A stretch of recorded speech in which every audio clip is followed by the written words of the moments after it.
ಹಾಡ್ಬಿಡ್ತೀನಿ, ಆಮೇಲೆ ಅದಕ್ಕೆ ಅರ್ಥ ಹೇಳ್ತೀನಿ. ಕಾಣದ ಕಡಲಿಗೆ ಹಂಬಲಿಸಿದೆ ಮನ, ಕಾಣದ ಕಡಲಿಗೆ ಹಂಬಲಿಸಿದೆ ಮನ. ಇದೆ ಕಾಣದ ಕಡಲು. ಕಾಣಬಲ್ಲೆನೆ ಒಂದು ದಿನ ಕಡಲನು, ಕೂಡಬಲ್ಲೆನೆ ಒಂದು ದಿನ. ಕಾಣಬಲ್ಲೆನೆ ಒಂದು ದಿನ ಕಡಲನು, ಕೂಡಬಲ್ಲೆನೆ ಒಂದು ದಿನ. ಕಾಣದ ಕಡಲಿಗೆ ಹಂಬಲಿಸಿದೆ ಮನ. ಎಲ್ಲೆಲ್ಲೋ ಇದೆ, ಯಾವ ರೂಪದಲ್ಲೋ ಇದೆ, ಏನೇನೋ ಆಗಿದೆ ಅನ್ಕೊಂಡು ನಾವು ಬಾಧೆ ಬೀಳ್ತೀವಿ. ಕಡೆಗೆ ಅದು ಎಲ್ಲಿದೆ ಅನ್ನೋದನ್ನ ಇಲ್ಲಿ ಅಡ್ರೆಸ್ ಹೇಳ್ತಾ ಇದ್ದಾರೆ. ಕಾಣದ ಕಡಲಿನ ಮೊರೆತದ ಜೋಗುಳ ಒಳಗಿವಿಗೆಂದು ಕೇಳುತ್ತಿದೆ. ನಮ್ಗೆಲ್ಲ ಕೇಳಿಸ್ತಾ ಇದೆ, ಅದಕ್ಕೆ ನಾವೆಲ್ಲ ಇಲ್ಲಿ ಸೇರ್ಕೊಂಡಿರ್ತಕ್ಕಂಥದ್ದು. ಇಲ್ಲೆಲ್ಲ ಬಂದು ನಾವೆಲ್ಲ ಸೇರ್ಕೊಂಡಿದೀವಿ, ಕೇಳ್ತಾ ಇದೀವಿ ಅಂದ್ರೆ ಅದಕ್ಕೆ ಅರ್ಥ ಏನು ಅಂದ್ರೆ ಒಳಗಡೆಯಿಂದ ನಮ್ಗೆ ಅಂತಃಸ್ಫುರಣೆ ಬರ್ತಾ ಇದೆ. ತಿಳ್ಕೊಪ್ಪ ನಾನು ಎಲ್ಲಿದ್ದೀನಿ ಅಂತ ಹೇಳ್ಬಿಟ್ಟು ಅಂತ. ಕಾಣದ ಕಡಲಿನ ಮೊರೆತದ ಜೋಗುಳ ಒಳಗಿವಿಗೆಂದು ಕೇಳುತ್ತಿದೆ. ನನ್ನ ಕಲ್ಪನೆಯು ತನ್ನ ಕಡಲನೆ ಚಿತ್ರಿಸಿ ಚಿಂತಿಸಿ ಸುಯ್ಯುತ್ತಿದೆ. ನನ್ನ ಕಲ್ಪನೆಯು ತನ್ನ ಕಡಲನೆ ಚಿತ್ರಿಸಿ ಚಿಂತಿಸಿ ಸುಯ್ಯುತ್ತಿದೆ. ಎಲ್ಲಿರುವುದೋ ಅದು, ಎಂತಿರುವುದೋ ಅದು, ನೋಡಬಲ್ಲೆನೆ ಒಂದು ದಿನ ಕಡಲನು, ಕೂಡಬಲ್ಲೆನೆ ಒಂದು ದಿನ. ನೋಡಬಲ್ಲೆನೆ ಒಂದು ದಿನ ಕಡಲನು, ಕೂಡಬಲ್ಲೆನೆ ಒಂದು ದಿನ.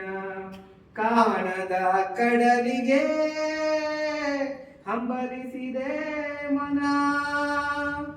ಸಾವಿರ ಹೊಳೆಗಳು ತುಂಬಿ ಹರಿದರು ಒಂದೇ ಸಮನಾಗಿರುವುದಂತೆ. ಸುನೀಲ ವಿಸ್ತರ ತರಂಗ ಶೋಭಿತ ಗಂಭೀರಾಂಬುದಿ ತಾನಂತೆ. ಸಾವಿರ ಹೊಳೆಗಳು ತುಂಬಿ ಹರಿದರು ಒಂದೇ ಸಮನಾಗಿರುವುದಂತೆ. ಸುನೀಲ ವಿಸ್ತರ ತರಂಗ ಶೋಭಿತ ಗಂಭೀರಾಂಬುದಿ ತಾನಂತೆ. ಮುನ್ನೀರಂತೆ ಅಪಾರವಂತೆ, ಮುನ್ನೀರಂತೆ ಅಪಾರವಂತೆ. ಕಾಣಬಲ್ಲೆನೆ ಒಂದು ದಿನ ಅದರೊಳು ಕರಗಲಾರೆನೆ ಒಂದು ದಿನ. ಕಾಣಬಲ್ಲೆನೆ ಒಂದು ದಿನ ಅದರೊಳು ಕರಗಲಾರೆನೆ ಒಂದು ದಿನ. ಕಾಣದ ಕಡಲಿಗೆ ಹಂಬಲಿಸಿದೆ ಮನ.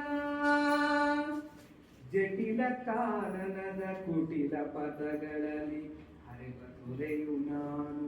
ನೋಡಿ ಇಲ್ಲಿ ಹೇಳ್ತಾ ಇದಾರೆ, ಏನೋ ಭಗವಂತನ ಅಡ್ರೆಸ್ ಹೇಳ್ತಾ ಇದಾರೆ. ಕರೆಕ್ಟಾಗಿ ಈ ಸ್ಟ್ಯಾನ್ಸನ್ನ ನಾವು ಅರ್ಥ ಮಾಡ್ಕೋಬೇಕು.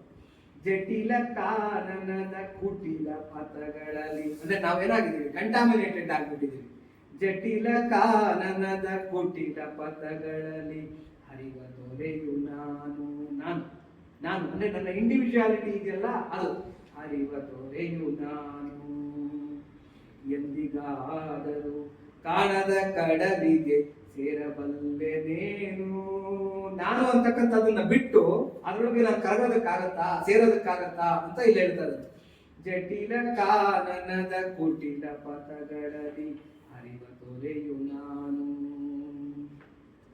ಎಂದಿಗಾದರೂ ಕಾಣದ ಕಡಲಿಗೆ ಸೇರಬಲ್ಲೆನೇನು.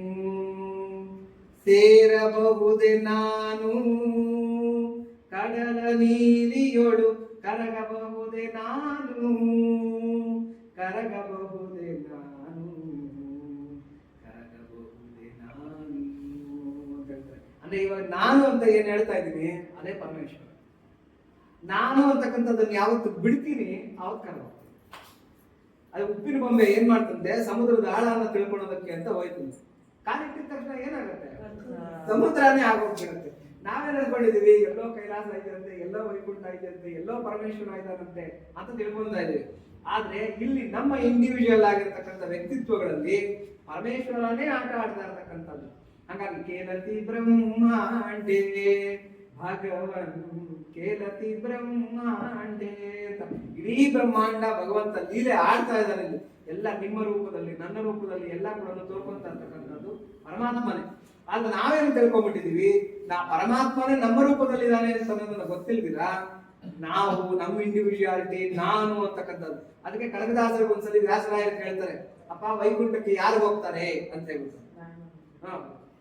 ನಾನು ಹೋಗ್ತೀನಾ ಅಂತ ಪುರಂದರದಾಸರು ಕೇಳ್ತಾರೆ, ನೀವು ಹೋಗಲ್ಲ, ನೀವು ಹೋಗಲ್ಲ, ನೀವು ಹೋಗಲ್ಲ, ನೀವು ಹೋಗಲ್ಲ, ಎಲ್ಲಾರನ್ನೂ ರಿಜೆಕ್ಟ್ ಮಾಡ್ತಾರೆ. ಯಾರೋ ಕನಕದಾಸರು. ನೀನ್ ಹೋಗ್ತೀಯಾ ಅಂತ ಕೇಳ್ತಾರೆ, ಯಾರನ್ನ? ಕನಕದಾಸರನ್ನ. ನಾನು ಹೋದ್ರೆ ಹೋದೇನು ಅಂತ ಹೇಳ್ತಾರೆ. ಎಲ್ಲಾರ್ಗು ರೇಗೋಗ್ಬಿಡುತ್ತೆ, ಯಾರು ಹೋಗದೆ ಇರ್ತಕ್ಕಂಥ ವೈಕುಂಠಕ್ಕೆ ನೀನ್ ಹೋಗ್ತೀಯಾ ಅಂತ ಗಲಾಟೆ ಮಾಡ್ತಾರೆ. ಆವಾಗ ಕನಕದಾಸರು ಹೇಳ್ತಾರೆ, ಅಪ್ಪ ಭಾವನೆ ಹಾಗಲ್ಲ, ನಾನು ಅಂತಕ್ಕಂಥ ಭಾವನೆ ಹೋದ್ರೆ ಹೋದೆ, ಅದು ಹೋಗದೆ ಇದ್ರೆ ಇಲ್ಲೇ ಇದ್ದು ಬಿಡ್ತೀನಿ ಅಂತ ಹೇಳ್ಬಿಟ್ಟು. ನಾನು ನನ್ನ ದೇಹದಿಂದ ಗುರುತಿಸ್ಕೊಂಡ, ನಾನು ಮಾಡಿರ್ತಕ್ಕಂಥ ವಿದ್ಯೆಯಿಂದ ಗುರುತಿಸ್ಕೊಂಡ, ನನ್ನ ಸ್ಥಾನದಿಂದ ಗುರುತಿಸ್ಕೊಂಡ, ನನ್ನ ಜಾತಿಯಿಂದ ಗುರುತಿಸ್ಕೊಂಡ, ನನ್ನ ಜನ್ಮ ವಂಶದಿಂದ ಗುರುತಿಸ್ಕೊಂಡ, ಇಲ್ಲೇ ಇರ್ತೀನಿ. ಅಹಂಕಾರ ಹೋಗೋದಕ್ಕೆ ಚಾನ್ಸ್